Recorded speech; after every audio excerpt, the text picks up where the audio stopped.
Bonjour à toutes et à tous. Bienvenue pour cette nouvelle édition des visioconférences ou balades virtuelles de la communauté de communes Vienne et Gartempe dans le cadre de ces actions Pays d'Art et d'Histoire.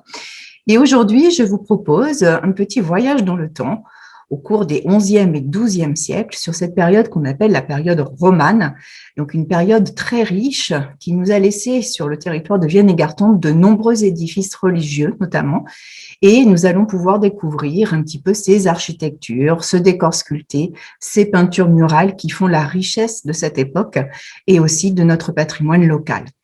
Bienvenue et en route pour un grand voyage dans le temps.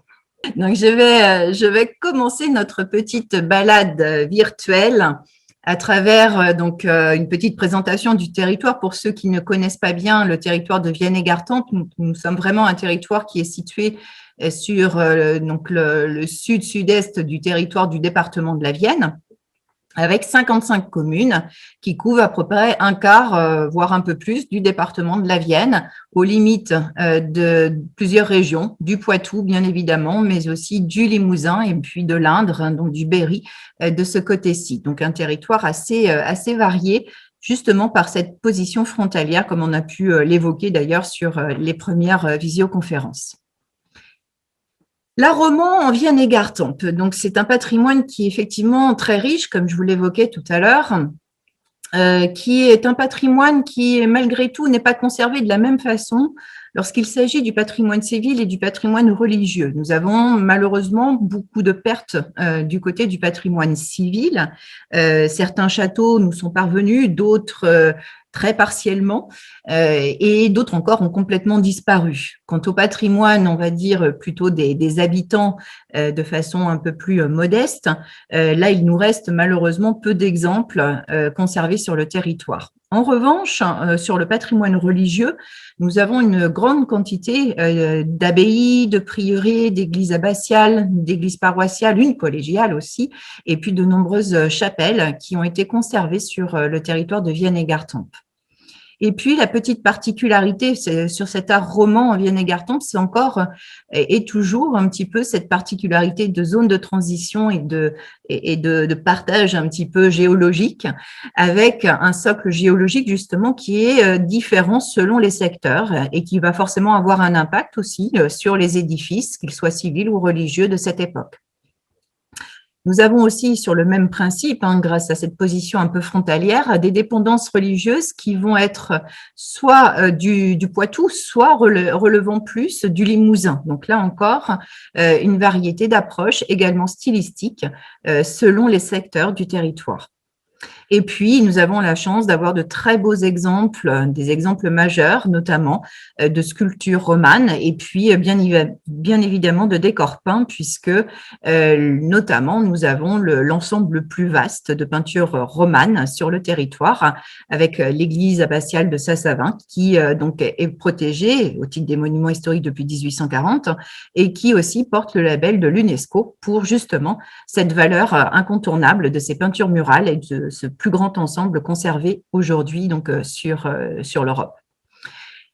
Un petit mot quand même pour commencer aussi sur l'art roman, puisque c'est une conception tout à fait relativement récente, puisque ça date du début du 19e siècle. Et c'est vrai qu'il va falloir attendre le 19e siècle pour qu'on s'intéresse un petit peu à cette architecture et au décor de cette époque. La Renaissance était passée un petit peu là-dessus, et puis l'architecture classique aussi. Et au 19e siècle, on commence à avoir les premiers érudits, les premiers historiens de l'art qui s'intéressent à tout ce qui va se dérouler au cours du Moyen Âge. Et c'est à cette époque-là qu'on va créer les termes d'art roman et d'art gothique, avec donc une petite différence selon les périodes, donc 11e et 12e siècle pour l'art roman, et puis ensuite 13e, 14e siècle et jusqu'au 15e siècle pour l'art gothique. Donc une conception assez récente de cet art roman, alors un peu arbitraire évidemment, puisque il va de soi qu'on ne peut pas couper, on va dire, la chronologie à une année près, mais on va avoir quand même une distinction entre notamment l'architecture et les décors, entre ces 11e et 12e siècles et les périodes donc un peu plus tardives qu'on appellera ensuite donc la période gothique. Un petit mot sur le socle granitique, même pour, ce sera peut-être une répétition pour ceux qui ont suivi les premières visioconférences. Vous avez néanmoins ici une carte qui vous permet de bien faire la distinction entre la zone calcaire, donc plutôt rosée hein, sur cette carte, où on va trouver des édifices qui vont vraiment être construits en pierre calcaire de qualité, avec le développement notamment d'une sculpture beaucoup plus facilement. Et puis, les zones où on a plutôt le vert et puis les hachures sur la partie sud-est du territoire, où on va trouver aussi les zones granitiques. Et il faut bien l'avouer, il est plus compliqué de tailler et de sculpter, en particulier le granit, par rapport au calcaire. Et donc, on va avoir aussi des distinctions hein, en matière de décor, notamment sur ces secteurs-là. Et bien sûr, un usage de matériaux différents aussi, puisqu'on va bien se fournir en matériaux locaux, même pour la construction d'édifices majeurs comme les églises ou les châteaux. Donc, un petit exemple, un petit panel hein, justement de ce que l'on peut découvrir sur le territoire. Je vous ai mis ici dans la partie haute l'église de Saint-Maurice, enfin l'église Saint-Maurice de la Tue, avec ici cette partie orientale de l'édifice qui est construite complètement en granit, donc une construction assez massive. Nous sommes vraiment sur les contreforts du Limousin. Un édifice qui, au passage, a été fortifié après au cours du Moyen-Âge, donc sur une période un petit peu plus tardive, mais on a quand même ici la base d'un chevet, donc roman, bien conservé. Du côté de Ville-Salem, sur la commune de Journay, nous avons ici plutôt un exemple de construction en calcaire, donc avec ici, là encore, le chevet qui est présenté, donc, et ces constructions donc, bien typiques de toutes les zones calcaires du territoire. Et puis, sur certains secteurs, comme du côté de Brigueuil-le-Chantre, ici sur la droite, vous avez un exemple de synthèse, puisqu'on va trouver ici, sur un édifice comme Saint-Hilaire de Brigueuil, on peut trouver du calcaire, du grès et voire un petit peu de granit. Donc, il y a vraiment aussi, du coup, des couleurs assez chatoyantes, assez dorées hein, sur ces édifices qui présentent des matériaux différents. Un petit mot sur le contexte de ces 11e et 12e siècles. C'est une période qui est plutôt une période faste, avec un essor économique et démographique. Les techniques, notamment dans l'agriculture, vont connaître un certain développement et donc vont permettre de meilleurs rendements aussi. Et on va avoir aussi un essor culturel qui va être lié notamment à la religion et puis à la féodalité qui se met en place sur cette période. Et ça va être vraiment un gros boom constructif, on va dire, puisque sur cette période-là, on va voir se construire ou se reconstruire de nombreux édifices religieux en particulier, mais aussi de nombreux châteaux. C'est une société qui, à cette époque, se compose autour de 3 grands groupes sociaux principaux. Il y a ceux qui travaillent, sont les plus nombreux, donc avec des personnes qui travaillent bien sûr sur le secteur plutôt rural, dans les campagnes. Donc, ce sont tous les laboureurs, les agriculteurs, les éleveurs, donc qui vraiment travaillent les terres des seigneurs notamment. Et il y a aussi donc tout le volet plus urbain, avec aussi tous les artisans, hein, bien sûr, qui travaillent aussi bien en ville qu'à la campagne d'ailleurs. Et on va voir aussi les commerçants donc dans cette catégorie. Il y a ensuite ceux qui prient. Alors, ceux qui prient, ils vont être aussi assez nombreux. C'est une période assez faste, avec la constitution de nombreuses abbayes, monastères, donc sur cette période. Donc, c'est ceux qui vont prier pour le salut des âmes dans ce monde, évidemment, très chrétien. Et il y a ceux qui combattent, donc les seigneurs qui possèdent à la fois les terres avec le monde religieux également, et qui vont avoir pour mission de défendre à la fois l'Église avec un grand E, mais aussi bien toutes les personnes qui vivent sur leurs terres. Donc on a vraiment cette organisation autour de ces 3 groupes sociaux essentiellement qui vont donner un petit peu le ton de cette période des 11e et 12e siècles. Alors je vous ai mis une petite illustration pour ceux qui combattent. Donc, c'est une petite sculpture qui est sur la façade de l'église Notre-Dame de Plaisance. Vous voyez ici donc un chevalier, hein, donc avec son équipement, sa cotte de maille. Hein, vous voyez les petits trous qui sont représentés sur la partie centrale du vêtement, le bouclier épée, avec une forme caractéristique aussi de cette période, un peu en forme allongée, et puis l'épée tenue dans la main. Donc voilà un petit exemple pour illustrer ces groupes. Le patrimoine civil, comme je vous l'ai expliqué tout à l'heure en introduction, n'est pas le patrimoine qui est le mieux conservé, malheureusement. Si on reprend un petit peu le contexte historique de l'époque, 11e, 12e siècle, nous sommes sur un territoire qui, au niveau de la France actuelle, si vous voulez, est assez donc partagé. En bleu, vous avez ici sur la carte de France le domaine royal. Alors, vous voyez que le domaine royal est assez restreint finalement à cette époque et que parallèlement, on a des grands-duchés ou des grands comtés qui sont tenus par des seigneurs, donc qui sont censés être des vassaux, bien sûr, du roi de France, mais qui ont aussi des tendances à être un petit peu indépendants et qui mènent une vraie politique de développement dans leur duché et dans leur comté. Pour ce qui nous concerne, nous sommes dans le comté de Poitou, duché d'Aquitaine, tenu par les Guillaume notamment. Et pour ce qui concerne le territoire de Vienne-et-Gartempe plus précisément, eh bien, il va y avoir une petite partition du territoire entre le comté de Poitou, donc plus sur la partie nord, donc si on prend cette carte, donc plutôt sur cette partie-là, côté de Montmorillon, Mortemer, de ce côté-ci, et puis sur la partie plutôt sud du territoire, on va être plutôt sur un territoire qui relève du comté de la Marche. Alors, le comté de la Marche, c'est un comté qui est né au Xe siècle du côté de Charroux, notamment, donc qui faisait aussi partie de ce comté de la Marche. Et pour ce qui nous concerne, nous avons un certain nombre de secteurs qui donc appartiennent à ce comté de la Marche, avec notamment le secteur de l'île Jourdain et cette pointe qui remonte donc par Lussac et puis un petit peu plus haut, donc du côté de la Tour-au-Cognon sur la commune de Civaux, donc qui va être un petit peu la limite du comté de la Marche. Alors, évidemment, face à ce comte de la Marche assez ambitieux, le comte de Poitou va aussi asseoir un petit peu ses frontières. Et c'est dans ce contexte, en fait, un petit peu de rivalité féodale, qu'on va voir s'installer un certain nombre de châteaux. Donc, du côté Poitevin, Montmorillon, Mortemer, Jancey aussi, même si on n'est pas sur le territoire de Vienne-et-Gartempe.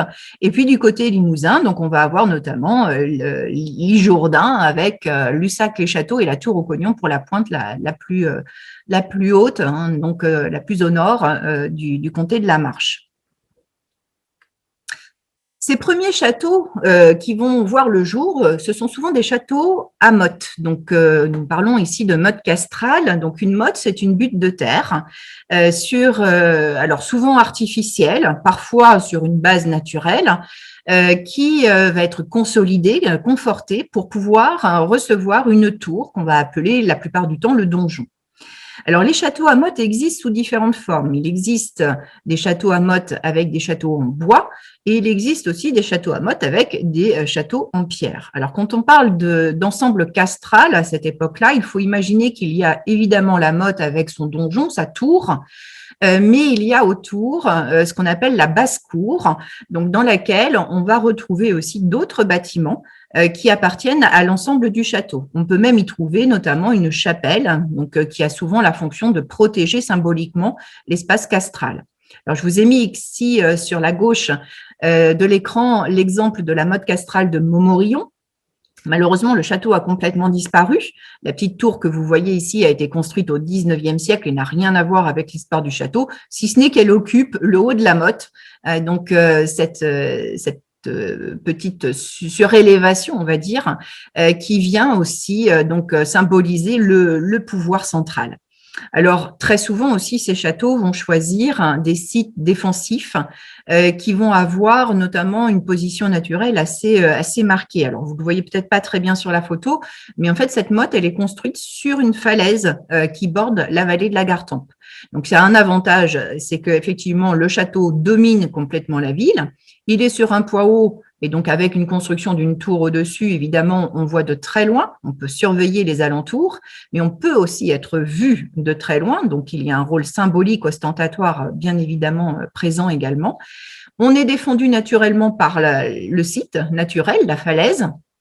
Et pour la partie qui va être un peu plus sur le plateau, il y aura un système de fossés, de palissades et de murailles, donc quand on construira en pierre. Alors, je vous ai mis ici l'image des châteaux à motte dans la broderie de Bayeux, donc au XIe siècle. Ici, c'est le château de Dinan qui est attaqué et on voit bien la motte, donc cette demi-sphère, hein, donc avec la tour en bois donc au-dessus, qui est attaquée par les différents chevaliers de chaque côté. Donc, ces châteaux à motte, on en avait plusieurs sur le territoire. Malheureusement, ils ont tous disparu ou été largement amputés. Mais par contre, on garde trace encore de nombreuses mottes sur l'ensemble du territoire. On peut en comptabiliser facilement une quinzaine, voire peut-être une vingtaine. Et vous avez ici sur une vue aérienne, eh bien, la motte à Bontemps, qui est située à proximité de Montmorillon et qui évoque aussi eh bien, ces systèmes défensifs. Donc, château à motte, donc premier type de construction qu'on va retrouver aussi sur cette période des 11e et 12e siècles.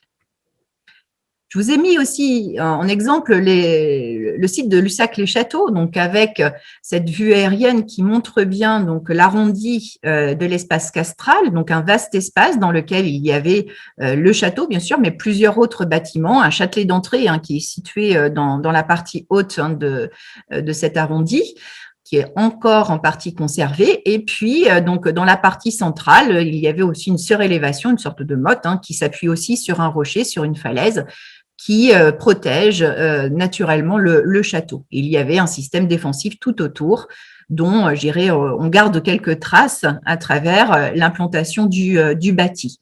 La petite particularité ici, c'est que cet ensemble castral a été coupé en deux par la voie de chemin de fer, donc au XIXe siècle. Les tours que vous voyez ici, qui font partie d'un ancien système de pont, sont plus tardifs, ne datent pas de la première période romane du château de Lussac-les-Châteaux, mais fait partie bien sûr de l'ensemble défensif un peu plus tardif au Moyen-Âge. Nous avons aussi toujours sur le secteur de la Marche la tour aux Cognons, donc que j'ai évoqué tout à l'heure, le site placé le plus au nord du comté de la Marche. Donc nous sommes vraiment là aussi sur une protection de la vallée de la Vienne, donc une surveillance des circulations et des passages, avec ici la partie romane qui est conservée. Là aussi, il y aura des modifications au fil du temps avec des reprises à l'époque médiévale, puis encore à l'époque classique. Mais cette partie ici centrale correspond donc au donjon roman qui est conservé et qui est finalement le seul édifice en élévation encore en place vraiment sur le territoire avec Mortemer. Donc Mortemer qui lui est situé du côté Poitevin et qui fait face justement à la tour aux Cognons. Nous sommes à quelques kilomètres. Et le château de Mortemer, alors tel qu'on le connaît aujourd'hui, donc vous pouvez voir ici sur la photo de droite, le château avec ses grandes restaurations du 19e siècle qui a changé quand même beaucoup la configuration du site. Et vous avez ici une photo ancienne qui montre le château avant les restaurations 19e et puis ce relevé, ce dessin réalisé également avant ces grandes restaurations. Donc, on avait ici un donjon donc roman, là aussi, avec un donjon quadrangulaire et des tours circulaires donc aux angles, qui sont encore visibles d'ailleurs aujourd'hui, et qui correspondent donc à cette construction de l'époque romane. Donc, encore quand même un bel édifice conservé, même si il a été pas mal modifié au cours du 19e siècle, évidemment. Le patrimoine religieux est quant à lui très présent. Comme je vous l'évoquais, nous avons sur le secteur plusieurs abbayes, une collégiale à Montmorillon, de nombreuses églises paroissiales, évidemment, des prieurales, des chapelles, des croix également. C'est un ensemble de patrimoine qui est vraiment important sur le territoire. Il faut aussi se rappeler qu'autour des 10e et 11e siècles, c'est la grande période où le territoire se met en place d'un point de vue religieux, c'est-à-dire qu'on va avoir se mettre en place les paroisses, telles qu'on les connaît aujourd'hui finalement, et qui donneront plus tard, en général, à peu ou prou, le territoire des communes que l'on connaît. Donc, une installation religieuse sur le territoire qui va être extrêmement forte à cette époque. Je vais commencer par un patrimoine qui est plutôt donc tardif dans cette période romane. On est plutôt là sur une période un petit peu de limite, de transition à la fin du XIIe siècle. Nous avons la chance de conserver notamment donc une croix aux anières du XIIe siècle qui est conservée dans le cimetière de Mortemer sur la commune de Val-d'Ivienne. donc au cœur du cimetière, donc croix aux ânières avec donc un petit ensemble de colonnes façonnées et de chapiteaux sculptés dans la partie supérieure, et ensuite l'ensemble est surmonté bien sûr d'une croix. Donc les croix aux ânières placées au cœur des cimetières servaient pour la liturgie et notamment pour des processions, notamment au moment des rameaux. Donc on venait bénir le buis notamment lors de ces occasions. Et puis, nous avons aussi sur le territoire des lanternes des morts. Donc, je vous ai mis les deux qui sont bien conservés, on va dire, avec leur système complètement entier, c'est-à-dire le fût creux qui permettait de placer dans la partie supérieure qui était ouverte une lanterne pour pouvoir diffuser une lumière. Et ces lanternes des morts étaient situées, elles aussi, au cœur des cimetières. Donc, à ne pas confondre avec les croix aux ânières, mais elles aussi faisaient partie de ce paysage des cimetières médiévaux, avec une vocation bien sûr liturgique. La lumière, c'est aussi la lumière divine qui protège à la fois les vivants et les défunts. Donc l'exemple de Journée ici avec une forme circulaire, et puis l'exemple d'Antigny avec là plutôt une base quadrangulaire. Le petit pupitre, qui n'est pas une table d'autel, mais qui a peut-être servi pour des moments liturgiques. Et puis, dans la partie basse, ici, vous l'apercevez sur la lanterne de Journée, l'ouverture qui va permettre de grimper. Alors, il ne faut pas être gros, c'est souvent le rôle des enfants probablement, qui permet, grâce à des petites encoches, de grimper à l'intérieur du fût et puis d'accrocher la lanterne dans la partie supérieure. Donc, un patrimoine bien spécifique, et nous avons la chance d'en avoir plusieurs sur le territoire, qui sont bien conservés. L'architecture des édifices religieux va être assez diversifiée, puisque on va avoir toute une série de plans plus ou moins compliqués qui vont être liés à la fonction de l'édifice, à la richesse aussi qu'on va pouvoir, aux moyens qu'on va pouvoir mettre à la construction, et ça va aussi dépendre un petit peu du rôle de l'édifice en lui-même. Donc, on va avoir des plans relativement simples, comme celui qui est présenté ici, c'est-à-dire une nef, qui va être l'espace où on va accueillir les fidèles. Ensuite, dans la partie orientale, on va avoir le chevet, le cœur de l'édifice, qui peut avoir différentes formes. Alors ici, vous avez un exemple avec une abside semi-circulaire, mais on peut avoir des chevets plats, c'est-à-dire rectangulaires. On peut avoir des chevets pentagonaux. On peut avoir des chevets à plusieurs pans coupés également, sur certains modèles. Très souvent, dans ces modèles simples, on va avoir le clocher placé à la jonction de la nef et du chevet. Mais parfois, ce clocher peut se situer aussi en façade sur ces petits modèles. Donc, voilà comment ce plan relativement simple va pouvoir se décliner ensuite, bien sûr, sur le territoire avec différents exemples. Voici une petite chapelle que peut-être vous connaissez et qui est souvent un petit peu ignorée parce qu'elle est au cœur d'un quartier complètement construit au XXe siècle. C'est la petite chapelle Saint-Nicolas de Montmorillon, donc à côté de l'école Saint-Nicolas, du Grand Château d'Eau, pour ceux qui connaissent.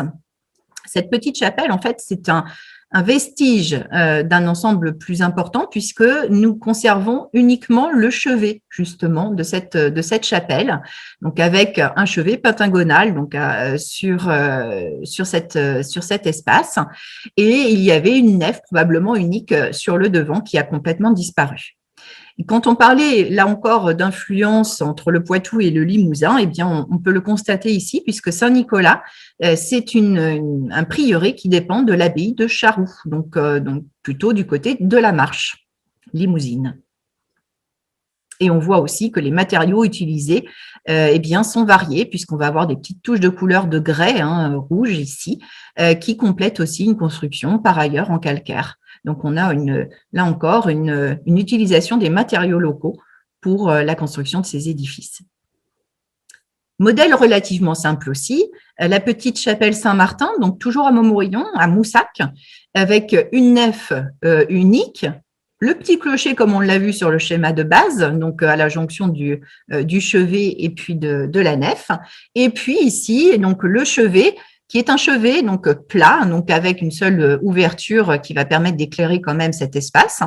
Donc, un modèle relativement simple, une imbrication de 2 volumes rectangulaires, on va dire, pour ce petit édifice. L'église d'Antigny, donc sur la vallée de la Gartempe, nous sommes toujours sur des exemples qui sont similaires, hein, donc avec une nef unique, un chevet plat que vous ne voyez pas ici, mais vous pouvez quand même deviner, et puis une reprise après à l'époque gothique avec le clocher, mais qui est lui aussi à la jonction entre la nef et le chœur. Autre modèle similaire, donc celui de Saint-Hilaire à Pézet-le-Sec.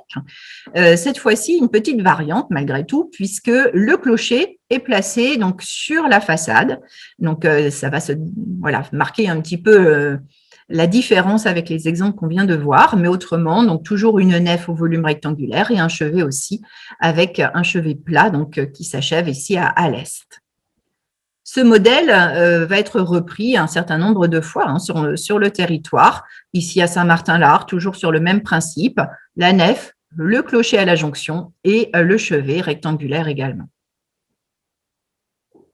Et puis des exemples de toutes petites églises, avec l'église Saint-Léger à Lautier dans la partie haute, et puis l'église Saint-Barthélemy à Flex, ou Flé pour ceux qui sont du secteur. Donc là aussi, donc petit volume, comme pour Pézet-le-Sec, donc le clocher sur la façade, donc, tout petit clocher, et puis la nef, donc volume rectangulaire et le chevet. Et la petite particularité de ces deux édifices, c'est qu'ils ont conservé leur cimetière tout autour. Donc, très souvent, au XVIIIe siècle, fin XVIIIe et surtout au XIXe siècle, pour des raisons d'hygiène, les cimetières sont déplacés en dehors des centres-villes, des centres-bourgs. Et donc, très souvent, eh bien, l'espace qui servait de cimetière est transformé. Alors, transformé en place la plupart du temps. Comme à Montmorillon, par exemple, autour de Saint-Martial, on transforme le cimetière en place du Mail. C'est le cas de nombreux exemples. Et ici, eh bien, dans des édifices un petit peu plus petits, et aussi parce que ces édifices sont construits un petit peu en périphérie du bourg, eh bien, les cimetières ont pu être conservés autour des édifices. Donc ça, c'est aussi une petite particularité, on va dire, hein, qui correspond bien aussi à l'esprit médiéval, puisque bien évidemment, autour de ces églises, il faut imaginer autrefois, au cours des 11e et 12e siècles, eh bien, le vaste cimetière donc, tout autour. Exemple un peu plus conséquent, mais sur le même principe, à Brigueuil-le-Chantre, donc avec, là on le verra tout à l'heure, une particularité de clocher-porche, une nef et un grand chœur, puisque nous sommes ici dans une église priorale qui dépend notamment de la collégiale de Saint-Pierre-du-Dorat, d'où le nom d'ailleurs de la commune, Brigueuil-le-Chantre, hein, puisque l'église dépendait donc du chantre de la collégiale du Dorat. Donc, qui était un des dignitaires importants hein, des chanoines de la collégiale. Et puis, on voit ici donc le chevet plat avec le triplet, donc les trois ouvertures qu'on le retrouve assez systématiquement aussi hein, dans les exemples locaux, avec ce système d'ouverture assez étroite, assez haute, qui permettent d'éclairer donc le chœur à l'intérieur. Passons maintenant à une forme un petit peu plus complexe, un peu plus aboutie, qui correspond à des édifices souvent un petit peu plus importants, en taille d'une part, et qui parfois ont des moyens aussi un peu plus conséquents. Donc ici, vous avez toujours le même principe, la nef, et puis le chevet, donc dans la partie orientale. Mais entre les deux, va se greffer ce qu'on appelle le transept, qui va correspondre en fait au bras de la croix. Donc, si on prend le modèle classique de la croix latine. Et souvent, donc à la croisée de la nef et de ce transept, cette partie, donc ce qu'on appelle la croisée du transept, va recevoir le clocher. Alors, il y a parfois des variantes, là encore, mais on est sur un schéma assez classique. Et sur les bras de transept, très souvent aussi, on va avoir une petite chapelle qui va venir se greffer, qu'on appelle l'absidiole. Et on peut avoir aussi des formes différentes au niveau du chevet. Vous avez ici un effet plutôt hémicirculaire, mais on peut aussi avoir, hein, là encore, des églises soit à chevet plat, soit là aussi polygonaux, donc sur certains modèles. Donc voilà pour le schéma en forme de croix latine qui va se décliner donc sur différents édifices en Vienne et Gartempe, avec notamment l'église Saint-Maurice, toujours sur Lathu, Donc, vous voyez notamment donc, la partie du transept ici, avec sa petite absidiole qui est greffée sur la partie orientale. Et puis ici, justement, un chœur qui est polygonal, donc sur la partie orientale. On n'a pas une abside hémicirculaire comme dans de nombreux cas, mais évidemment, donc des pans coupés qui donnent une petite particularité aussi à cet édifice. La nef a été reprise en partie à l'époque gothique, mais voilà, toute cette partie romane qui a été fortifiée ensuite à la fin du Moyen-Âge, présente bien ce plan en forme de croix latine. Un autre exemple, cette fois-ci dans le domaine calcaire, un peu plus sur l'île Jourdain, l'église Saint-Pexan, avec le même principe. On voit bien ici, vue du chevet, le transept, le chevet, les petites absidioles sur chaque bras de transept, et puis à la croisée, ici, le clocher, qui domine, même s'il a été repris au 19e, sa partie basse est encore romane. L'église Notre-Dame de Bourrest, qui est une église aussi reconstruite à l'époque romane, peut-être sur un édifice plus ancien, qui va présenter une grande nef, nous allons le voir, qui a plusieurs vaisseaux à l'intérieur. Et puis, on voit ici le transept, une petite particularité ici, la tourelle d'escalier qui permet d'accéder au clocher et au comble de l'édifice, et une partie qui a été également fortifiée, on le voit dans la partie haute. Et le clocher se trouve là aussi à la croisée du transept, comme dans les exemples que nous venons d'évoquer. Voilà l'intérieur de l'église de Bourrest, à l'occasion d'une nuit romane. Donc, voilà comment ça se présente quand l'édifice est voûté à l'intérieur et relativement large. On va avoir une nef centrale, ici, qui va être ici voûtée en berceau. Donc, la voûte en berceau, c'est une voûte qui forme une sorte de demi-cylindre qui est ici soutenue par des arcs, donc les arcs doubleaux, qui viennent supporter le poids de la voûte. Et pour contribuer le poids de cette voûte centrale, on va créer des collatéraux, donc des espèces de couloirs, des sortes de couloirs sur les côtés, qui eux-mêmes sont voûtés et qui vont contribuer le poids de la voûte centrale. Donc, il y a 3 circulations, la nef centrale et puis les collatéraux de chaque côté qui permettent aussi de circuler et d'accéder ensuite au bras de transept. Et on aperçoit ici le chœur avec notamment une voûte en cul de four, donc en quart de sphère, sur une abside semi-circulaire. L'église Notre-Dame de Montmorillon présente aussi ce plan caractéristique. Alors, vu du ciel, on le voit très bien. Vous voyez ici sa nef, qui a été reprise aussi en partie à l'époque gothique, le transept, le clocher, donc avec le plan, qui présente d'ailleurs un désaxement assez fort puisqu'on est vraiment construit sur le rocher et l'édifice a épousé vraiment la roche. Donc, c'est un cas un peu spécifique. Et ici, vu du côté est, on voit bien ici l'abside, le transept avec les 2 petites absidioles qui sont greffées sur chacun des bras de transept, bras nord et bras sud. Cette église possède une crypte. Alors, c'est souvent le cas des églises un peu plus importantes et notamment des églises de pèlerinage.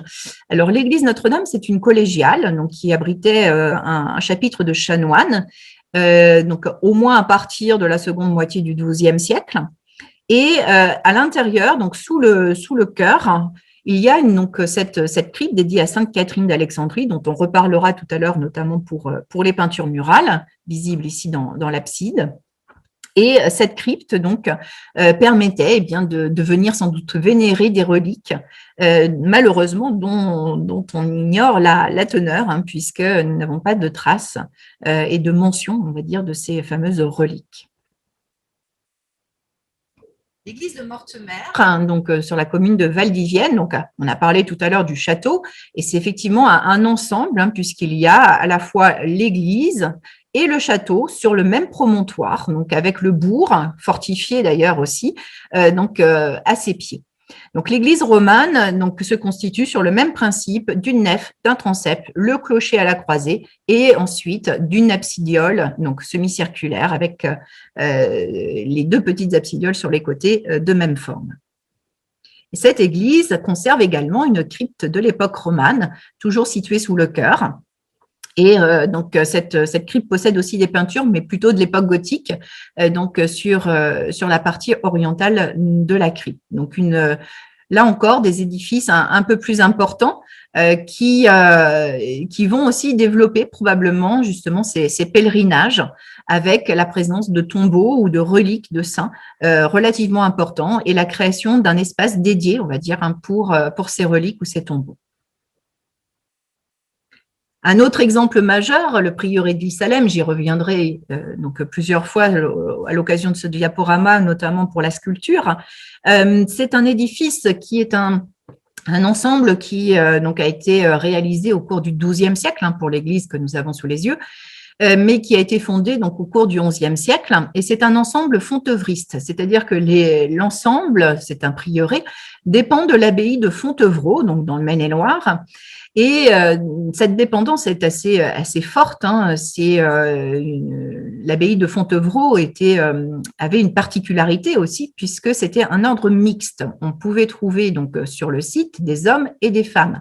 La communauté de femmes vivait donc au sud de l'église, donc de ce côté-ci, et les religieux vivaient donc de l'autre côté de cette petite route, dans un petit logis qui se situe en face de l'édifice.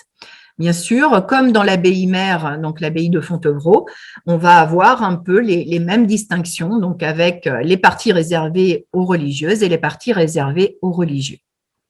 Donc, une église assez vaste, avec de beaux volumes, une grande nef, un transept, une abside principale semi-circulaire, des absidioles semi-circulaires sur chaque bras de transept, et puis la tourelle de clocher, qui malheureusement a perdu une partie de son élévation, mais qui était bien située donc, à la croisée aussi du transept.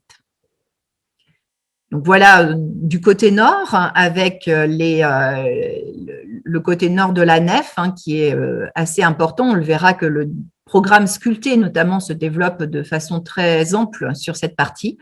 Et puis, on voit bien les parties semi-circulaires du chevet, avec ici une porte qui a été percée un petit peu plus tard et qui permettait notamment aux religieux d'arriver dans le cœur de l'édifice sans avoir à passer par la nef, beaucoup plus réservée aux religieuses. Il fallait éviter de se croiser.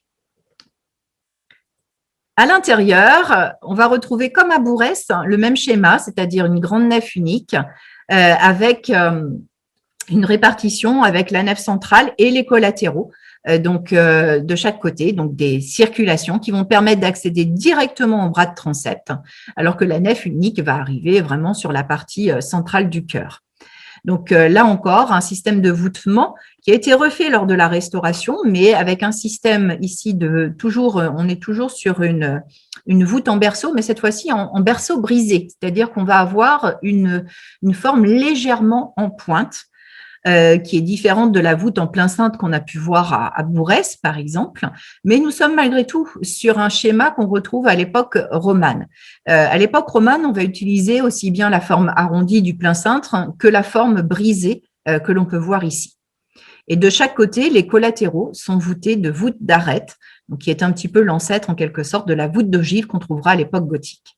Donc là aussi, la voûte centrale, le poids de la voûte centrale, est contrebuté par les voûtes latérales, donc des collatéraux.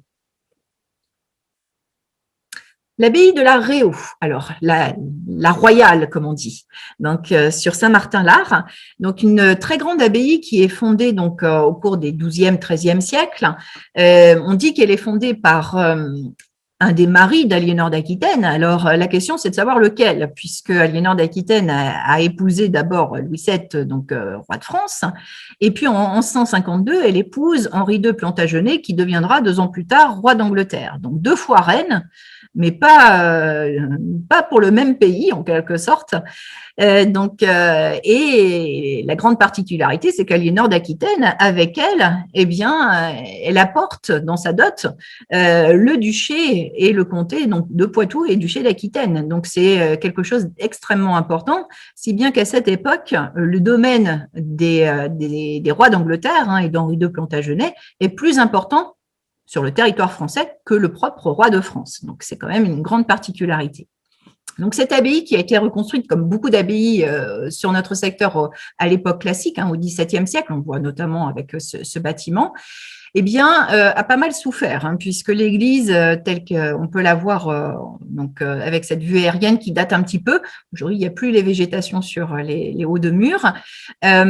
C'est une église qui va présenter un plan un petit peu différent, c'est-à-dire qu'on va avoir quand même un plan en forme de croix latine, mais avec des volumes plutôt rectangulaires. Donc, une nef unique qui a perdu son voûtement, un transept, et puis sur les bras de transept, il y avait donc des chapelles, mais chapelles rectangulaires aussi. Et ici, vous avez une photo du chevet, alors avec le fameux triplet qu'on retrouve, qui permettait d'éclairer aussi le chœur à l'intérieur. Petite particularité, mais plus tardive, ici, les petites échauguettes donc on retrouve également en façade, qui correspondent à la période de fortification de l'édifice. Cet ensemble conserve également aussi une salle capitulaire qui a gardé sa disposition romane. Donc, je vous invite aussi à découvrir le site dès que nous pourrons nous promener.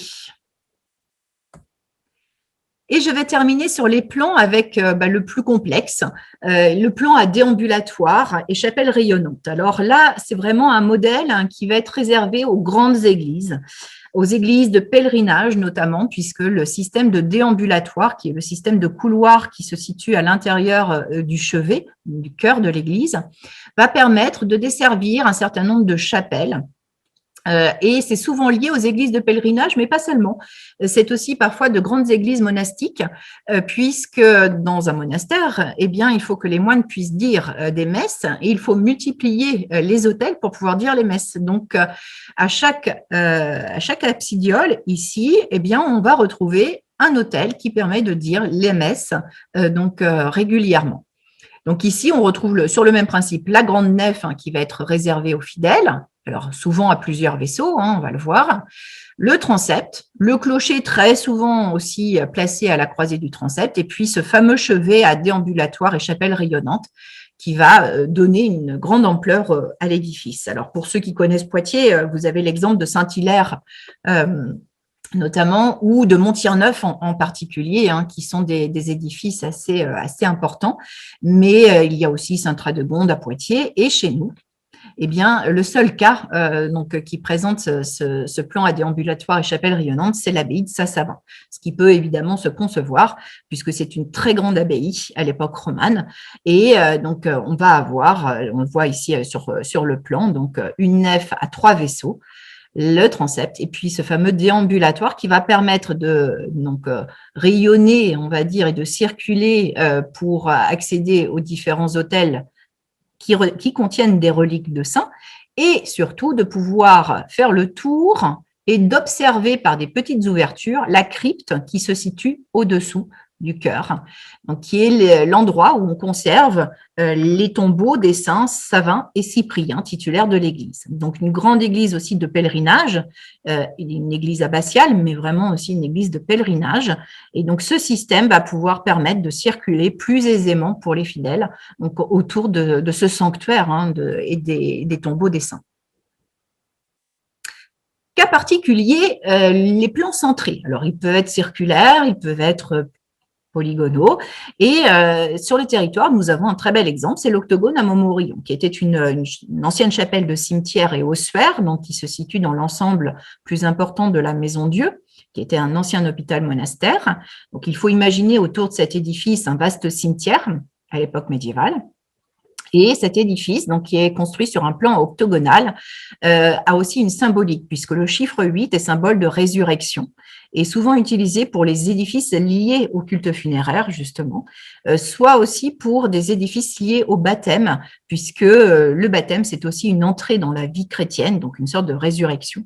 Et donc, on va souvent utiliser ce type de plans centrés et notamment octogonaux pour ce type d'édifice.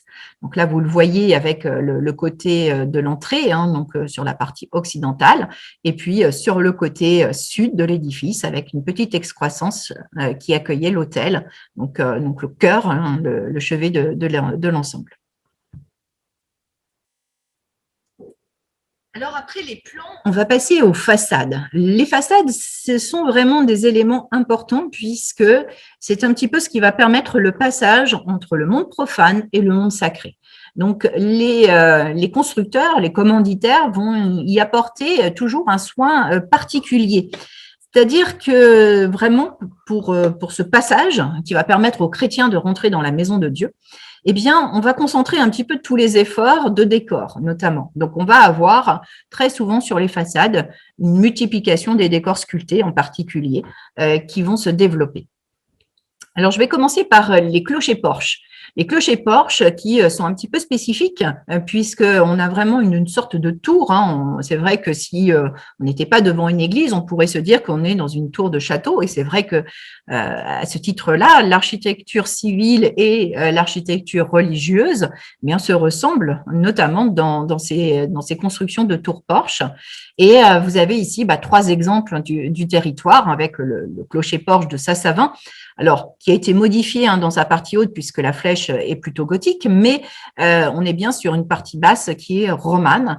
Et sur le même principe, au Vigan également, le clocher-porche précède une nef qui a été modifiée aussi à l'époque gothique, mais qui va donc servir un petit peu d'entrée principale pour l'édifice, comme à Brigueuil-le-Champ dans l'église Saint-Hilaire, donc avec un clocher-porche assez massif, qui, là aussi, a un rôle un peu symbolique, puisque évidemment, ces tours, ces clochers sont extrêmement importants. On les voit de loin. C'est un repère aussi dans le paysage et symbolise bien sûr la présence de l'Église aussi sur sa campagne environnante. Des églises avec des façades un peu plus larges, on va dire, qui parfois ont été appelées des façades écran, mais ce n'est pas forcément le bon terme, mais c'est vrai que ce sont des façades qui vont être un petit peu plus larges. Elles vont souvent annoncer la nef et la largeur de la nef qui est derrière. Vous avez ici la très belle église de Saint-Germain, donc avec son joli reflet dans la Gartempe. Donc, à côté de la grande flèche de Sassavin, évidemment, elle fait figure plus modeste. Mais voilà, on va retrouver le portail dans la partie centrale, un oculus qui va éclairer la nef principale et une petite ouverture dans la partie supérieure qui éclaire en général donc le haut des voûtes, voire parfois les combles selon les églises. Sur le même principe, vous avez l'église Notre-Dame à Antigny qui va présenter le même type de schéma, donc avec une seule ouverture pour rentrer dans l'édifice sur la partie occidentale, et puis une fenêtre, une baie qui va permettre d'éclairer aussi la nef. Donc un modèle relativement simple et à chaque fois un pignon triangulaire qui s'accorde bien sûr avec la toiture qui va derrière. D'autres exemples sur le même principe, mais un petit peu plus complexe déjà, qui va annoncer aussi les distributions à l'intérieur de la nef. Vous avez ici l'église Notre-Dame de Bourrès, dont on a déjà parlé, donc avec son portail central, des ouvertures sur les côtés qui vont éclairer les 2 collatéraux qui sont derrière. Donc ça montre, on va dire, ce type de modèle montre assez souvent qu'à l'intérieur, on va avoir une division en 3 parties avec une nef centrale et des collatéraux. Et même principe, ouverture à l'étage, et dans le pignon, pour éclairer les parties hautes. L'église du Son est construite sur le même principe, toujours avec le portail roman en façade, la baie, et puis une petite ouverture sur le côté qui va aussi permettre de comprendre qu'à l'intérieur, on va avoir 3 vaisseaux, comme à Bourrès, avec une particularité, c'est qu'ici, le vaisseau sud sera reconstruit à l'époque gothique. Autre exemple, l'église Saint-Gervais et Saint-Protais. Alors, c'est vrai que l'église de Civaux est connue pour sa partie plutôt mérovingienne, paléochrétienne, mais l'église a été reprise aussi au cours du XIe siècle et notamment, on voit bien la nef et la façade, donc avec ici toujours le même principe. Alors, des contreforts qui parfois viennent consolider justement le poids des voûtes à l'intérieur parce que parfois les murs travaillent un peu et donc pour éviter que la voûte ne s'effondre, il a été nécessaire de construire des contreforts parfois assez massifs plus tard au cours du Moyen-Âge, comme ici donc dans l'angle de la façade et ici sur la façade elle-même. Exemple de Saint-Martin-l'Art qui est sur le même principe et on va avoir là la tendance limousine avec un portail très profond. Vous voyez la différence entre Civaux, par exemple, où on a un portail relativement simple, plutôt tradition poitevine, et ici, un portail qui va être beaucoup plus profond et qui est plutôt de tradition limousine. La très belle église de Pressac, donc l'église Saint-Just, qui elle aussi présente le portail central, mais aussi un petit portail latéral, enfin aveugle, hein, mais donc avec cet arc qui est présent donc sur le côté sud, même principe, ouverture dans les niveaux.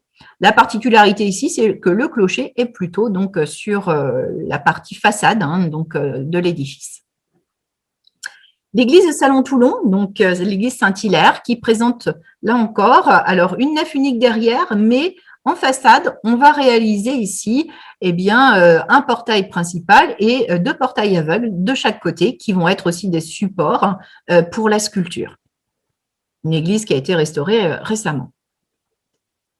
L'église de Ville-Salem, donc, dont nous avons déjà parlé donc tout à l'heure, présente une petite particularité puisque la façade occidentale a été cachée sur un tiers par la construction d'un bâtiment à l'époque classique, puisque les religieuses s'étaient installées dans une partie de la nef de l'église à l'époque classique, les bâtiments monastiques étant en ruine, et quand elles font construire leur bâtiment, elles vont le plaquer contre la façade de l'église pour pouvoir communiquer entre les espaces de la nef et le nouveau bâtiment.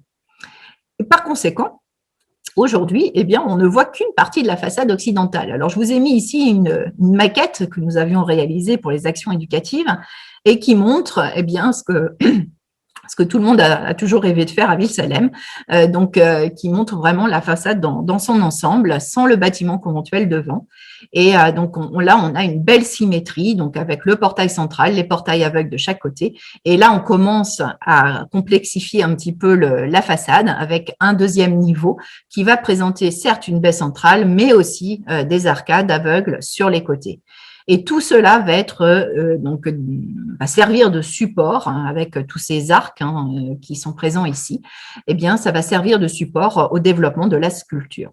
Et là, nous sommes vraiment sur le plan des façades typiques du Poitou et de Saintonge, donc que vous baladiez donc du côté de Poitiers avec Notre-Dame-la-Grande ou bien encore dans toute la Saintonge romane, vous allez retrouver ce plan typique hein, et cette organisation de façade assez systématique. Donc là, on est vraiment sur les influences poitevines. Et les influences limousines, justement, puisque nous sommes sur cette zone de transition, on va les trouver dans plusieurs édifices. Alors, qu'est-ce que c'est qu'un portail limousin? Un portail limousin, c'est un portail qui va être assez profond et qui va être constitué de petites colonnettes sur les côtés, comme ici, et qui va se poursuivre. Donc, cette colonnette se poursuit par ce qu'on appelle un tore, que l'on voit ici, qui fait le tour du portail, et avec une petite jonction ici avec le chapiteau sculpté. Et puis, dans la partie centrale, alors on ne le trouve pas dans tous les portails limousins, mais on peut avoir ce feston, donc ce système un petit peu d'arrondi, on va dire, hein, de polylobe, qui est typique du Limousin, qu'on va retrouver à la collégiale du Dora, mais dans bien d'autres exemples. Et chez nous, on va le retrouver à divers endroits. Vous avez ici l'exemple de Plaisance, qui a son petit frère ou son grand frère, ça c'est difficile à dire, à Saint-Laurent, à Montmorillon, puisque vous avez ici la façade de Saint-Laurent, Saint-Vincent, donc dans l'ensemble de la Maison Dieu.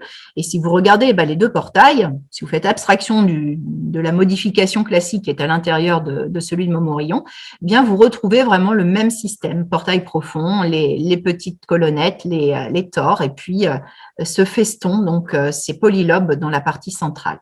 Donc, ce qui montre aussi que les modèles circulent évidemment d'un chantier à un autre et que on peut même avoir des ateliers qui circulent d'un chantier à un autre. Et là, on est sur des édifices qui sont situés à proximité. Hein. Plaisance et Montmorillon, c'est tout à côté. Donc, on peut peut-être même imaginer que le même atelier a travaillé sur les deux sites. Ici, de façon plus modeste, le prieuré Saint-Martin à Journée, avec aussi ses petits lobes, et puis celui du Vigan, donc à la base du clocher-porche, avec là aussi ces petits festons de façon plus modeste, mais nous sommes vraiment aussi sur ces influences limousines. Et ces deux édifices relèvent d'ailleurs d'un édifice limousin, puisque ces deux édifices relèvent de l'abbaye de l'Éther, donc en Charente aujourd'hui, mais donc du côté limousin. Et puis l'exemple, pour terminer sur ces portails limousins, entre guillemets, eh bien l'exemple de Saint-Pexan à l'île Jourdain. On a vu tout à l'heure son chevet, maintenant on voit sa façade avec ce portail qui avait donc ces petits lobes ici, mais aussi sur tout le pourtour. Alors malheureusement, la pierre calcaire était est assez fragile et donc elle a été pas mal rongée, mais c'était un ensemble assez travaillé, assez complexe, hein, donc sur l'église Saint-Exupéry. Petite particularité aussi du territoire, le clocher-mur, voilà, on parle souvent de clocher-mur, avec en façade donc une petite partie ouvragée, donc qui va permettre d'accrocher les cloches, qui peut avoir plusieurs niveaux. En l'occurrence, là, le plus important, c'est celui de Mazerolles avec deux niveaux de cloches. Et puis, il en existe un autre aussi à Cubord, hein, sur la commune de Valdivienne. Et ici, un exemple disparu, mais c'est l'occasion d'en parler, donc sur le site du prieuré du Teil-aux-Moines, à la Chapelle-Vivier. Donc, nous sommes ici à l'intérieur de l'église, en fait, hein, c'est la partie intérieure. Et donc, sur la partie façade, il y avait aussi un clocher-mur avec la place pour 2 cloches donc, sur cet édifice. Donc, une petite particularité qu'on retrouve beaucoup plus dans le sud de la France. Et donc, c'est un petit peu la limite septentrionale, en fait, hein, où on peut retrouver ces clochers-murs. On en a quelques exemples, voilà, sur le territoire, également dans la petite chapelle Saint-Sylvain de Loubressac, qui présente aussi ce type de clocher-mur.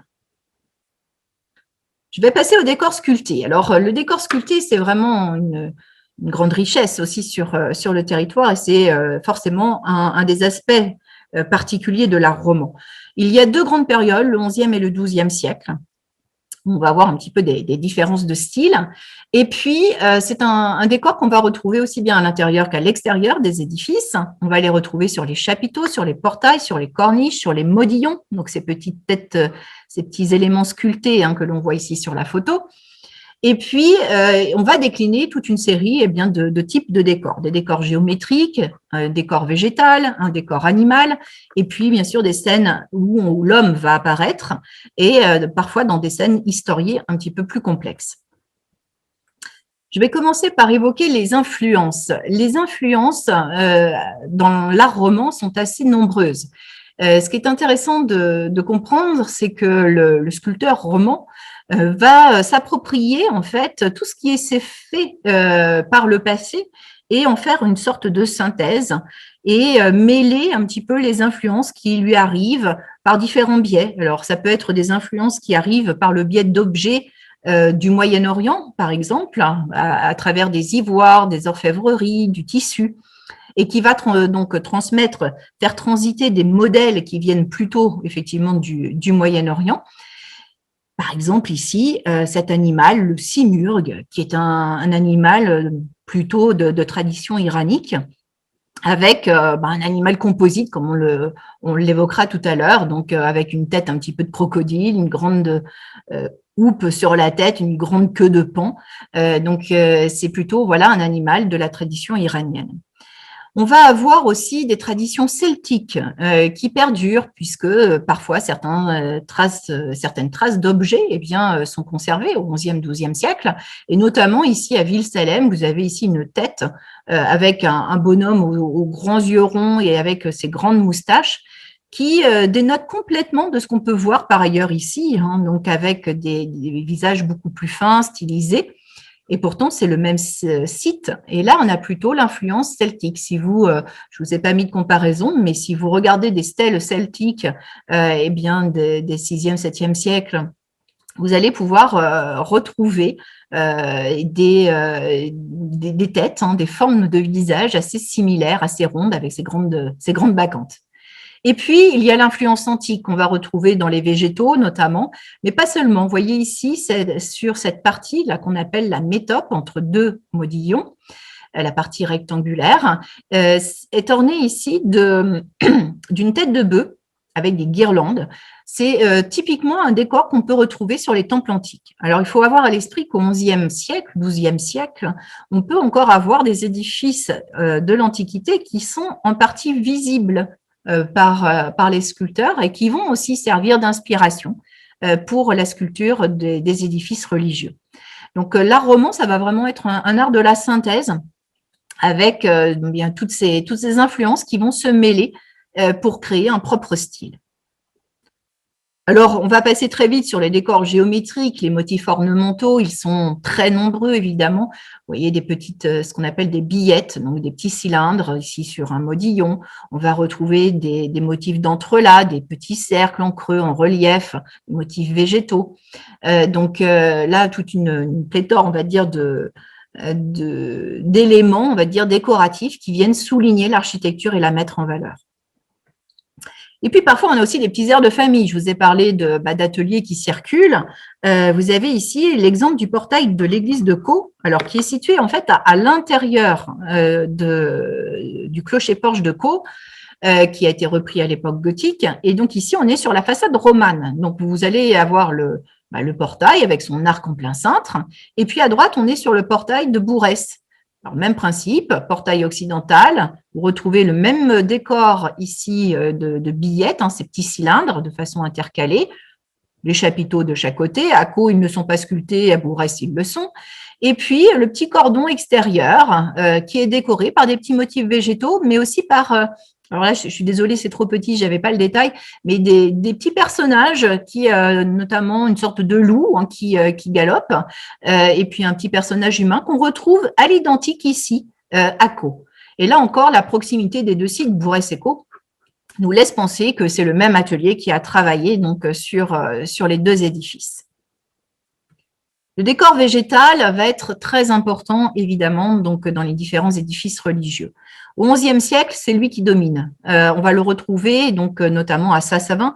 Alors, c'est vrai que Sassavin est connu pour sa peinture murale, bien évidemment, qui a valu son classement à l'UNESCO, mais il ne faut pas oublier que Sassavin est aussi une architecture exceptionnelle, donc avec notamment cette grande nef, avec cette colonnade qui est présente, et tous ces chapiteaux sculptés que l'on voit ici en enfilade et qu'on retrouve donc en gros plan ici. On va surtout retrouver des motifs végétaux, des entrelacs avec des grosses tiges et des feuilles aux extrémités, et puis quelques animaux qui viendront aussi se développer sur certains chapiteaux.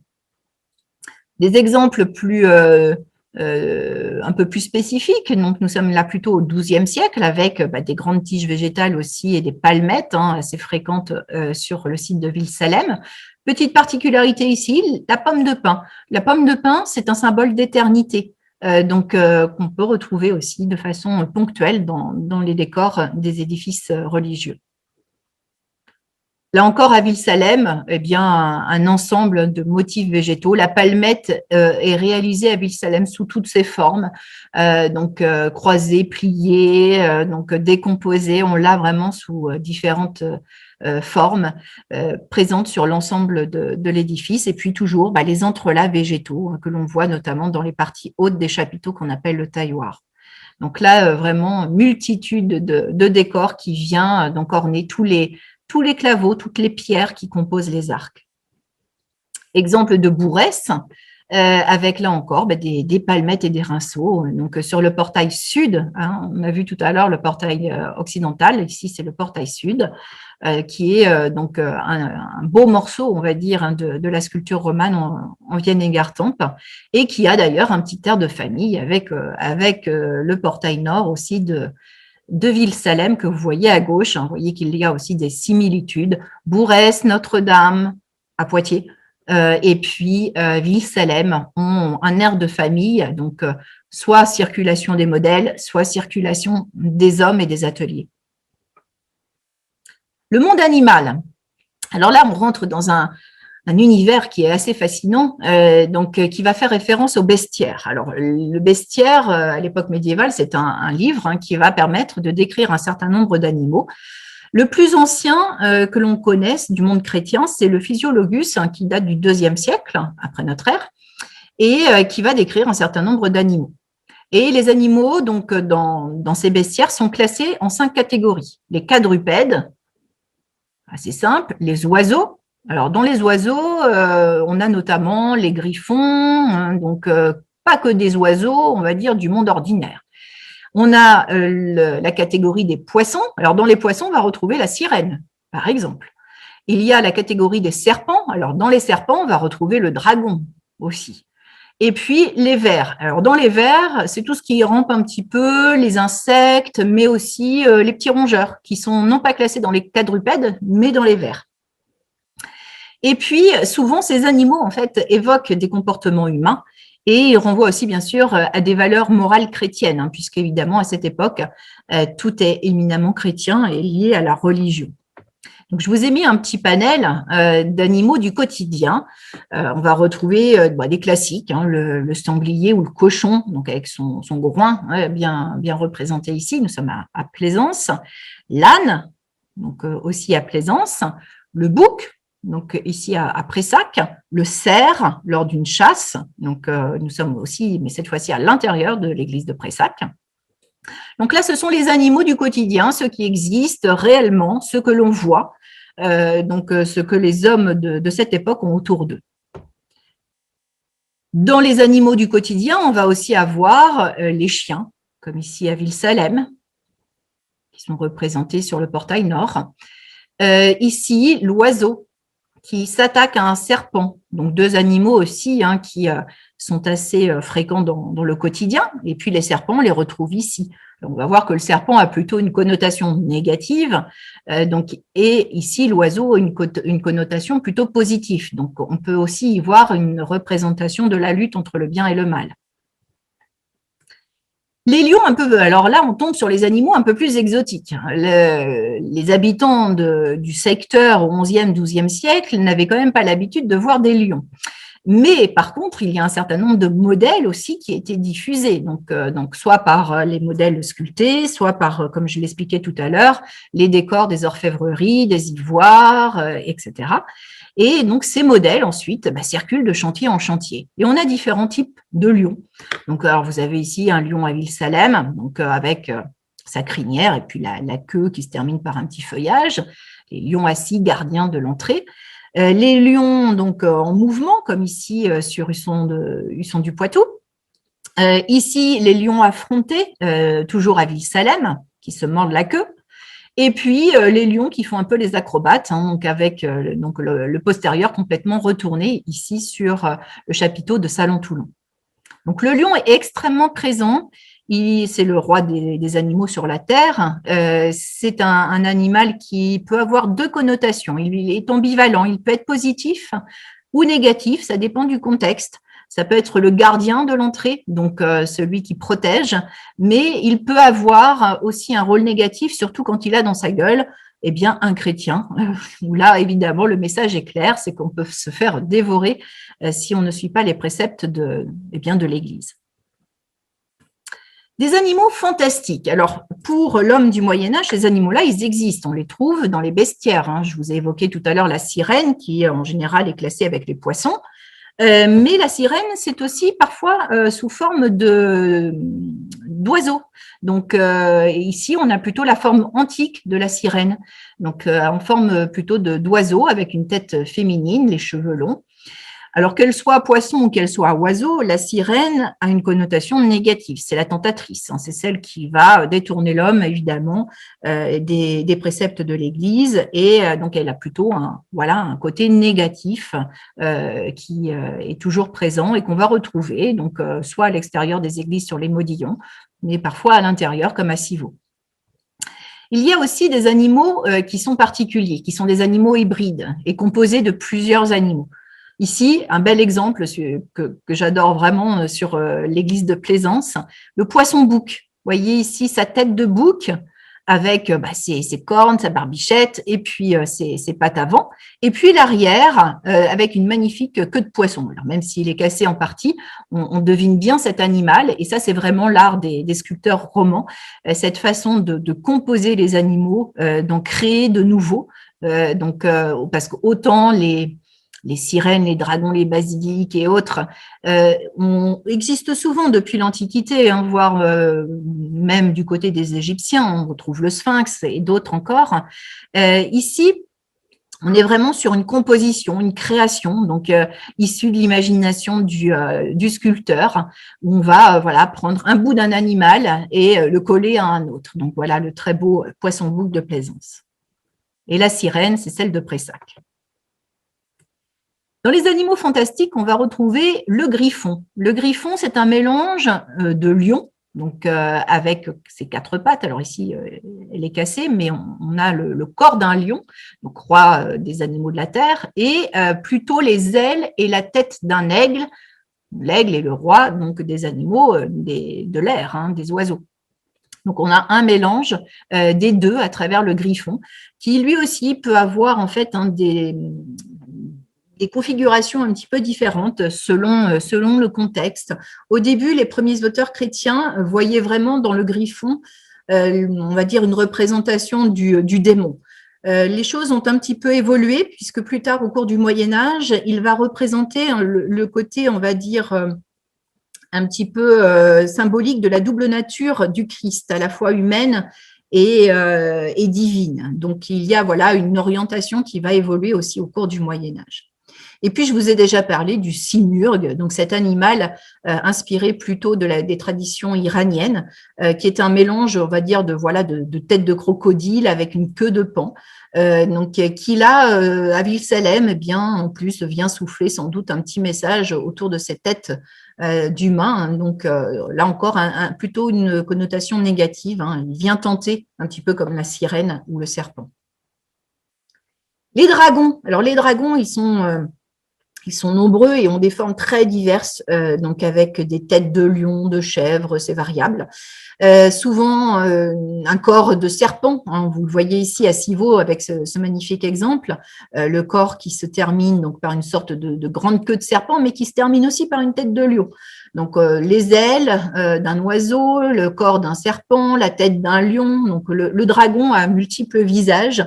Et là encore, eh bien, côté négatif, évidemment, du dragon qui dévore, vous voyez, le pauvre pêcheur qui est en train de se faire manger. On voit bien les dents pointues et acérées du dragon en question. Dans les dragons, il y a le basilic. Le basilic, c'est un petit dragon, un bébé dragon en quelque sorte. Le basilic, c'est le fruit d'un accouplement de coqs qui ont 10 à 15 ans, qui vont pondre des œufs et qui seront couvés par des crapauds. Et au bout d'un certain temps, eh bien, il en sort des poussins, hein, mais des poussins un peu particuliers, puisqu'au bout d'un petit moment, eh bien, une queue de serpent va pousser à l'arrière de leur corps. Et le basilic a une mauvaise réputation, puisqu'il peut tuer d'un simple regard, on dit même que son venin et son souffle peut tuer les êtres humains. Et le seul moyen en fait de se défendre contre le basilic, eh bien, c'est d'avoir un miroir pour refléter son propre regard et le pétrifier. Et il y a un animal qui est reconnu pour se prémunir, on va dire, et prémunir du basilic, c'est la belette. Donc, qui a cette particularité de ne pas être sensible au basilic. Alors, je vous ai mis un petit panel de basilic qu'on peut trouver sur le territoire. Il y a ici celui de Plaisance. Alors, sa tête est un peu abîmée, mais on voit bien sa petite queue de serpent ici, hein, qui est bien nette, et puis le corps de coq. Ici, dans la partie basse à droite, le basilic de Pressac. Donc là encore, hein, toujours avec la queue de serpent bien définie. Les basiliques de Ville-Salem, donc on voit bien là la tête hein, de coq, les ailes et puis la queue de serpent. Et puis celui de Lathu, donc Lathu Saint-Rémy, donc sur l'église Saint-Maurice, avec une petite particularité, c'est que, comme je vous l'ai dit, l'église Saint-Maurice est en granit, mais quand même, le granit, c'est pas facile à sculpter. Donc, pour ces petits chapiteaux, on va utiliser du calcaire et on fait venir du calcaire qui est forcément plus coûteux que le granit qui est à proximité. Et ce calcaire va être un peu plus facile à travailler. Donc là, vous avez un double basilic hein, avec en fait une tête qui malheureusement a disparu, qui était au centre, et puis un corps qui part de chaque côté du chapiteau avec l'enroulement de la queue de serpent, donc toujours présent. Voilà pour ce petit basilic qu'on retrouve assez fréquemment sur les édifices romans. Et puis, je vous ai mis une petite photo synthèse, en quelque sorte, hein, du portail nord de Ville-Salem, qui montre bien toutes ces influences, le monde végétal, le monde animal, symbolique, donc bien présent ici sur ce très beau portail nord, donc qui a été mis en lumière à l'occasion du numéro même. Les représentations humaines, les scènes historiées, les scènes symboliques qui vont se développer également en extérieur ou en intérieur. Je vous ai mis ici un certain nombre de petits modillons. Donc, les modillons, ce sont ces petites têtes, ces petits éléments en pierre qui font partie de la construction, qui ont un rôle technique, puisque ces pierres sont vraiment passantes dans le mur et elles soutiennent la corniche qui est au-dessus. Ils ont un rôle décoratif, évidemment, mais ils ont aussi un rôle symbolique le plus souvent, avec des figures qui passent des messages au commun des mortels et aux chrétiens qui lèvent le nez avant de rentrer dans les édifices. Donc, je vous ai mis ici des personnages. Vous voyez, celui-ci fait une grimace avec sa bouche. Ici, on a une sorte de contorsionniste. Son corps est complètement retourné en arrière. Ici, on en a un autre qui tire la langue. Et en fait, toutes les distorsions physiques évoquent les distorsions morales. C'est-à-dire que quand on a un corps qui fait la grimace, eh bien, très souvent, c'est que à l'intérieur, son âme est aussi en train de faire la grimace en quelque sorte. Ces personnages aussi qui tirent la langue très fréquemment. La langue, c'est souvent un petit peu le symbole du vice, donc de plusieurs vices. Et tirer la langue, bien souvent, ça signifie soit une moquerie, une méchanceté. Donc, il y a un côté là aussi négatif. C'est les tourments, on va dire, de ces différents personnages rappellent les tourments de leur âme. Et tous ces personnages tourmentés, s'ils le sont, c'est qu'ils n'ont pas suivi évidemment les préceptes de l'Église et que potentiellement, ils vont peut-être aller en enfer, dévorés par des monstres, comme on voit ici sur le petit modillon de l'octogone. Vous voyez cette tête de gros chat, on va dire, qui est en train de dévorer un être humain. Voilà ce qui arrive à ceux qui ne suivent pas la parole du Christ. Et puis, on a d'autres exemples, comme ce petit modillon aussi à Pressac, qui nous montre un homme avec un grand tonneau. Et là, c'est le symbole de l'ivrognerie. Donc, celui qui a bu, donc ce qui est considéré comme un vice, donc quand c'est abusif, évidemment, en enfer, son supplice sera de boire un tonneau qui ne se vide jamais. Donc, ces petits symboles rappellent aussi donc aux chrétiens ce qui peut leur arriver dans la vie après la mort. Il faut se rappeler qu'on est dans un monde chrétien et que, bien sûr, tout tourne autour de cette vie terrestre et de cette vie après la mort, après la vie terrestre. Un autre exemple, le petit chapiteau de Saint-Pexan à l'île Jourdain, où vous voyez nos fameux serpents. Alors, les serpents, on les a déjà vus plusieurs fois dans des symboliques un petit peu plus larges. Ici, on voit que ces serpents, entrelacés, viennent souffler quelque chose à la tête d'un homme. Et donc, on peut penser qu'il vient souffler à l'oreille. Là aussi, un message, et comme le serpent a une connotation négative, et représente plutôt donc le monde diabolique, c'est aussi une représentation donc assez négative qui rappelle à l'humain qu'il doit aussi faire face à ces tentations-là. Autre exemple de chapiteau sculpté à Saint-Martin-l'Ars sur la façade, au niveau du portail. Nous avons ici la représentation de Samson qui se fait couper les cheveux. Alors, Samson, sa tête est là avec ses grandes tresses.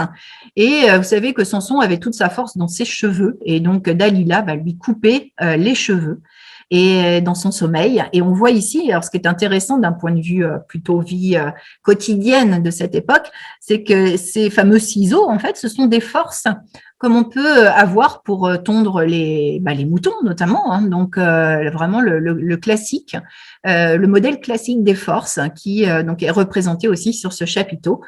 Autre intérêt aussi bien sûr de ces sculptures puisque les sculpteurs s'inspirent de leur quotidien. Un autre élément sculpté d'importance sur l'église de Bourrès, donc nous sommes ici en façade occidentale au-dessus du portail, où nous avons une scène donc en plusieurs parties et qui est assez complexe et les historiens de l'art ne s'accordent pas sur l'interprétation, mais certains ont vu dans la partie centrale notamment Abraham qui s'apprête à sacrifier son fils Isaac. Mais je le mets avec un point d'interrogation parce qu'évidemment, nous n'avons pas de texte ou d'inscription qui permettent de le confirmer, mais on voit bien quand même une sorte d'autel, évidemment, un personnage ici, puis un autre qui a la tête penchée, effectivement, et ici la croix qui peut manifester effectivement la présence de Dieu qui va bien sûr sauver Isaac de ce sacrifice. Les autres personnages ne sont pas franchement identifiés. On a ici un personnage qui semble être couronné, agenouillé, et puis ici un montreur d'ours peut-être. Donc l'animal est ici, on voit qu'il est tenu en laisse avec aussi une sorte de bâton hein, pour pouvoir contenir l'animal. Autre exemple, les oiseaux qui s'abreuvent dans un calice. Alors, je vous ai mis l'exemple de Ville-Salem et de Civaux. Alors, qui est donc en extérieur à Ville-Salem à gauche et puis à Civaux à droite, en intérieur, qui a été relevé par des peintures hein, également. Alors, les peintures avaient été refaites au 19e siècle, mais on peut imaginer qu'ils étaient peints, bien sûr, à l'époque médiévale. Donc, deux versions d'un même thème qui prend sa source à l'époque paléo-chrétienne et qui est aussi un symbole de résurrection, puisque le calice, bien sûr, c'est la coupe qui contient le sang du Christ et qui rappelle la résurrection, bien évidemment. Donc, un symbole fort qui est placé ici, donc pour Ville-Salem, notamment à l'entrée de l'édifice. Et ici, dans un chapiteau à l'intérieur, donc à proximité aussi du chœur. Donc là aussi, d'un point de vue stylistique, par contre, des choses assez différentes. Nous sommes à Civaux plutôt sur un édifice donc avec des sculptures de la première moitié du XIIe siècle. Et ici, à Ville-Salem, on est plutôt autour de la moitié hein, du XIIe siècle, autour des années 1150. Un autre exemple de Civaux avec le mariage. Alors, le mariage religieux, évidemment, hein, qui là aussi est un point fort de la symbolique, c'est-à-dire qu'on peut concevoir, on peut avoir des enfants, on peut donc connaître en quelque sorte le péché, mais dans le cadre d'un mariage donc, qui relève d'une règle, bien sûr, de l'Église. Ici, à Husson-du-Poitou, une scène forcément forte pour les édifices religieux, la scène de la crucifixion. On voit le Christ sur sa croix avec Saint Jean d'un côté, la Vierge de l'autre. Et puis, au-dessous des bras de la croix, le porte-long, le porte-éponge, je vais y arriver, le porte-lance, pardon, de chaque côté. Et puis au-dessus, la représentation symbolique du soleil, ici, avec les rayons que l'on voit autour du visage, et de la lune, avec le petit croissant au-dessus, qui rappelle eh bien, qu'au moment où le Christ va expirer sur la croix, eh bien, les ténèbres vont tomber dans un premier temps et le jour va revenir par la suite. Autre exemple, à Montmorillon, sur l'octogone. Donc, cette fois-ci, nous ne sommes plus sur les modillons, mais sur les sculptures qui sont placées au-dessus du portail occidental, avec des séries de sculptures qui sont faites pour être vues sur plusieurs faces.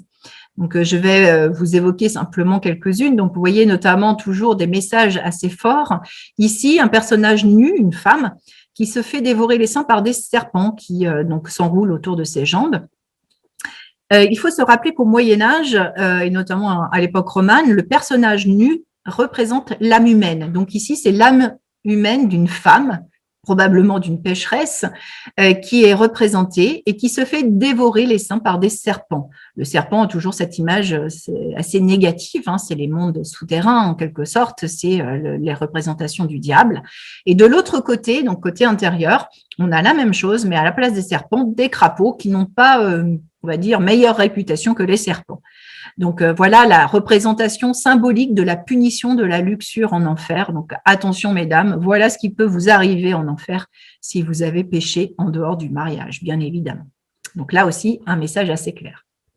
Et il y a d'autres personnages, Saint Jean, notamment l'évangéliste. Ce qui est intéressant aussi, c'est que là encore, les sculpteurs s'inspirent de la mode vestimentaire des femmes de cette époque, notamment avec des robes longues, des manches très longues, hein, qui sont les modes des robes des femmes nobles, en tout cas, de cette époque. Et puis, côté intérieur, une très belle scène de la visitation, donc avec la Vierge Marie à gauche et Élisabeth, donc les deux cousines qui se prennent par l'épaule et qui s'annoncent mutuellement la naissance de Saint Jean-Baptiste pour Élisabeth et puis du Christ pour la Vierge. Donc, on va retrouver des scènes bibliques également sur ces édifices sculptés. Et puis, je vais terminer avec la peinture murale, puisque notre territoire est bien connu, évidemment, pour l'importance de ces peintures romane notamment, pas que, hein, il y a aussi d'autres peintures de l'époque gothique et du 19e qui sont conservées sur l'ensemble du territoire, mais bien évidemment, Sassavin fait figure un petit peu de tête de ligne avec un classement à l'UNESCO, puisque c'est le plus grand ensemble de peintures romanes, donc conservées sur le monde entier. Et vous avez ici donc la très belle nef avec donc les peintures qui se déclinent notamment sur la voûte en berceau. Alors, une petite particularité, c'est que l'édifice est vraiment peint sur l'ensemble de ses parties. La tribune, le porche, hein, donc avec différentes scènes, la grande nef avec des peintures sur toutes les surfaces, qui représentent notamment donc sur la voûte des scènes de l'Ancien Testament, notamment de la Genèse et de l'Exode, mais il y a aussi des peintures dans le chœur et bien sûr dans la crypte. Donc ici, je vous ai mis juste quelques exemples avec le passage de la mer Rouge et puis la célèbre arche de Noé, où on parlait des animaux tout à l'heure en sculpture, évidemment en peinture, c'est le même principe, hein, je ne les ai pas déclinés ici, mais on va retrouver notamment dans l'arche de Noé les couples d'animaux qui sont ici, alors notamment les quadrupèdes pour la partie basse, et puis ici les oiseaux sur le deuxième étage, enfin le premier étage, et puis les hommes dans la partie haute. Donc, un très bel ensemble, évidemment. La tour de Babel, qui est aussi une des très belles scènes de la voûte principale. Et puis, évidemment, hein, toutes les peintures qui sont liées à l'histoire de Savin et Cyprien, qui se situent dans la crypte en dessous du chœur. Mais il y a d'autres peintures de l'époque romane conservées sur le territoire de Vianney-Gartempe dans des édifices parfois bien modestes, comme celui-ci, Saint-Pierre de la Trimouille, une petite église qui est d'ailleurs dans le domaine privé, même pendant un temps avec plusieurs propriétaires pour les différentes parties de l'édifice. Donc, on est sur une petite église et qui conserve à l'intérieur des peintures romanes qui sont tout à fait dans l'esprit de ce qu'on peut voir à Sassavin, avec notamment la représentation de Sainte Valérie et puis de Sainte Radegonde, qui sont ici présentes sur cette diapo, qui sont sur un arc qui était peint à la jonction des différentes parties entre nef et chœur. Chapelle de Marcilly, sur la commune de Liglet, la chapelle a été restaurée. On a découvert des peintures murales romanes et gothiques. Et donc ici, notamment à l'intérieur d'un arc, ce système de petits plissés qui relève de la période romane. Et on est sur un prieuré qui dépendait d'ailleurs de l'abbaye de Sassavin, ce qui explique peut-être pourquoi on a aussi des peintures de cette qualité dans ce prieuré. L'église Notre-Dame d'Antigny, qui est connue pour son cycle de peinture gothique, mais qui a permis aussi de révéler une petite scène ou deux de l'époque romane, donc de la fin du XIIe siècle, comme ici l'ensevelissement d'un évêque ou d'un abbé, qui est représenté ici sur le mur nord de l'édifice. À Montmorillon, j'ai évoqué l'église Notre-Dame et sa crypte de Sainte-Catherine tout à l'heure. Donc, à l'intérieur de cette crypte, on conserve un décor peint des années 1200. Donc là, on est vraiment sur une période charnière entre le roman et le gothique, avec un héritage roman assez fort encore, et puis une tendance, on va dire, à une nouveauté qu'on appellera le gothique par la suite, avec notamment des gestes qui vont être un petit peu différents de l'époque romane, par exemple le geste de la Vierge avec son enfant, donc avec le Christ qui est sur son bras, elle lui prend la main pour lui donner un baiser. C'est quelque chose qu'on ne verrait pas du tout en pleine période romane. Donc on est vraiment sur une nouvelle tendance qui arrive progressivement, où on va humaniser de plus en plus la Vierge ce rôle de mère en fait qui va être noté et remarqué dans des scènes comme celle-ci de tendresse. Et on voit ici notamment Sainte Catherine d'Alexandrie qui est représentée. Alors le visage noir, il ne faut pas trop s'y attarder parce que c'est un pigment qui a viré au fil du temps. Donc il était clair au départ, mais il y a effectivement certains pigments qui dégénèrent entre guillemets parfois au fil du temps, contact de l'air et avec le temps qui passe.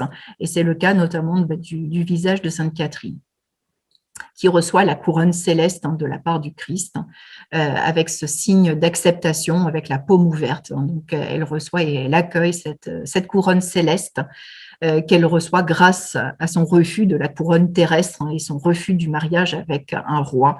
Donc, voilà l'histoire de Sainte Catherine. Et puis, là encore, comme pour la sculpture, ce qui est aussi intéressant, c'est qu'on va comprendre un petit peu la mode vestimentaire des femmes de cette époque. Avec ici, toujours dans la crypte de Sainte Catherine, la représentation du Christ sous la forme de l'agneau. Alors, il faut me croire sur parole, c'est vrai que ça ressemble à un cheval, mais c'est bien l'agneau. C'est en plus écrit ici, Agnus Dei. Et donc, on voit bien le nimbe timbré de la croix, donc, qui symbolise bien le Christ.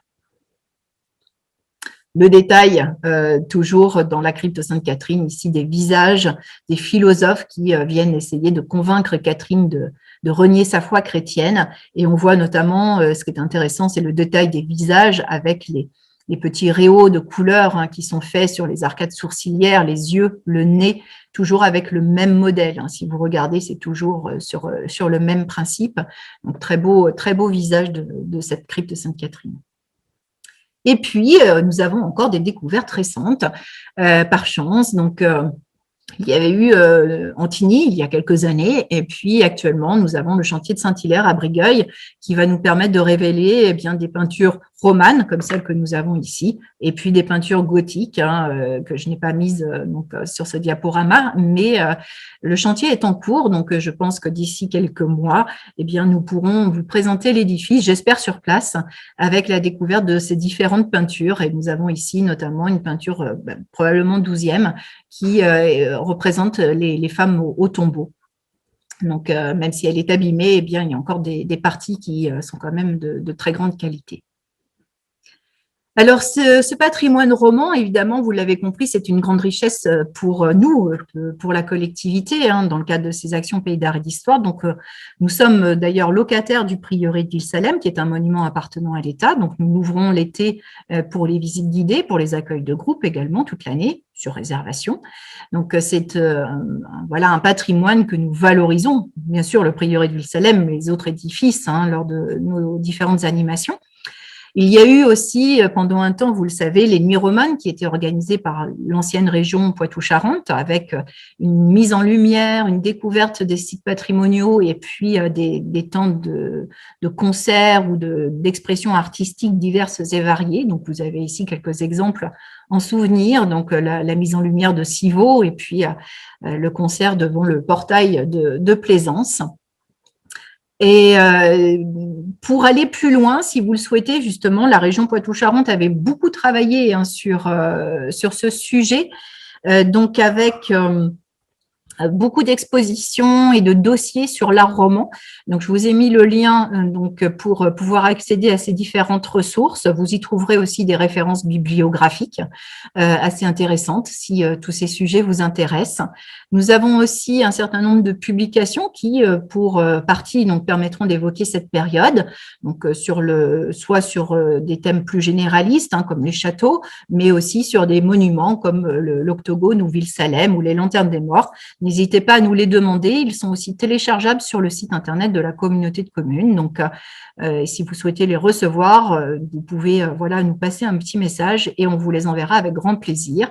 Je vous rappelle nos liens, donc le mail de la collectivité, la page Facebook du Pays d'Art et d'Histoire qui vous permet de suivre notre actualité. Et en ces temps difficile, ça nous permet de garder un petit lien, de faire des petits jeux, des petites visites virtuelles également sur la page Facebook, les sites internet de la collectivité et de Sud-Vienne Poitou, de l'Office de tourisme. Et vous pourrez d'ici quelques temps suivre les 2 dernières visioconférences qui ne sont pas encore en ligne, donc celle d'aujourd'hui bien évidemment, mais aussi celle de la semaine dernière sur l'histoire du chemin de fer. Et les 2 premières y sont déjà. Donc, n'hésitez pas à transmettre autour de vous pour ceux qui souhaiteraient les regarder quand il pleut, par exemple, et à des moments où on est un peu plus tranquille. Un grand merci à tous les photographes qui nous ont permis de faire ce voyage dans le temps à la découverte de l'art roman en Vienne et Gartempe. Et je vais terminer par une dernière image, le beau portail sud de l'église de Bourrès, qui avait été mise en lumière à l'occasion d'une nuit romane il y a quelques années. Je vous remercie de votre participation et de votre attention et je vous donne rendez-vous pour de nouvelles propositions prochainement. Mais dans cette attente, prenez bien soin de vous. À bientôt.